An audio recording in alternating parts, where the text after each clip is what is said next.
You know, sooner or later, the one who has gets used to what they have. And now they are not any happier than those who don't have. And I'm saying this because there are some things in my life that I've been so excited about having. And I can remember when I wanted to build my house, I was excited to build it and also to get into it. But later I have realized that I'm getting used to being in that wonderful building. And I can see that there are some people who are still renting houses who are equally happy and sometimes even more happy than me.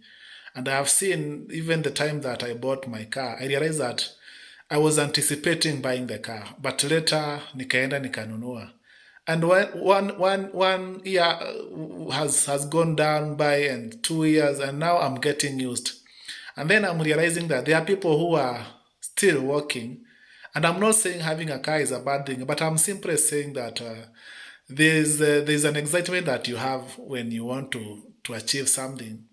That when you achieve it and then you live it you live with it for some time, you realize that surely life it was just a very big trick of the mind that when I get to this now my life will be happily ever after. We have those moments in our minds that I'm looking forward to marry, and when I marry, I'll live for happily ever after. But there's also that aspect yenye unafikanga unaona in reality maisha ni maisha tu. And you may think like the president is a happier person than you, but sometimes even the president is living in a more misery than you. And so I'm saying this to encourage someone who maybe cannot sleep because of the dreams that they have, zile mipango uko nazo. My prayer is that you may achieve all your dreams and all your goals. But I can assure you, after some time you realize that it was not that. And that's why Jesus taught and said that a man's life does not consist in the abundance of his possessions. Because sometimes we think the more the possessions, the greater the joy, or the more the women, or the more the men, the greater the joy. But I can assure you, like, maisha ni maisha tu, na mtu asikudanganye. You can only be able to say that your life is worse than the other person's life if you have lived the other person's life. Lakini kama hujaiweza kuishi maisha ya mtu mwingine, huwezi simama hapo uanze kujichukia ama uanze kuona kama wewe ni mtu wa ufala. I want to assure you that life is just life, and ile kitu Mungu aliweka ndani yetu kila mtu ni we have equal life, and you can only measure life by the joy that someone is experiencing at any given time. It doesn't matter whether they are the president or they are just a cleaner somewhere or they are just a secretary. I can assure you that you can be walking with the fullness of life, with or without those things. And I'm not saying that I'm not demonizing going to the next level in life, but I can assure you, every level you get to, you get used to the same, na unaona kweli hakuna tofauti niko nao na wale watu wengine wenye wako ile level niko. Wale wenye wako chini ndio labda wanafikiria, but when you have an eye to look at life in the right scope, you realize that it is just the play of the mind. It is just the excitement that comes and goes. And life has that. And you can choose to be happy whether you are in whatever level that you are in. You can choose to be happy by choosing to know that, by choosing to stick with what Jesus taught, that a man's life does not consist in the abundance of his possessions. A man's life consists in the joy that you feel at any given time. Na kama una furaha, if you have peace, you are king.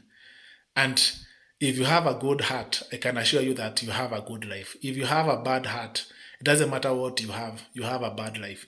So life is measured by the joy that you feel within you. And that is the life that Jesus was talking about, that your life cannot be measured. The amount of life that you are enjoying, you watu wanasema mi nakula maisha na with the big spoon. You cannot tell that because nimekuwa na pesa mingi, and I can assure you it was not any different than when sikuwa na pesa mingi. It was just a state of mind. So to let us not allow our minds to play games on us, because our minds plays very many games on us, and then we think we are dying, we think it is the end of everything, but it is just a play of the mind, and you can live a happy life at whatever state that you are in. It is a choice. A good life is a choice of, it is your own choice. You can choose to be happy, you can choose to be joyful, and you can choose to stop comparing yourself with other people that you can never live their life with, or people who cannot understand what you are going through. But whatever the case, simplify your life and know that hakuna mtu mwenye ako na maisha kubwa ndani yake kuliko mwingine, but you can choose to deny yourself happiness, you can choose to deny yourself peace. But I can assure you, sooner or later, and I'm hoping that you get everything you want, sooner or later you realize that having it did not make you any better than others. It is just ni kitu tu umejiwekea kwa akili yako, na sisemi watu wasitie bidii, watu watie bidii. If you are finding joy in hard work, continue working hard. And I also work. I'm not saying that I don't work, but I know my life does not consist in what I do or what I have, and that's why I'm always happy, I'm always at peace. And I have learned that secret, that a man's life does not consist in the abundance of his possessions.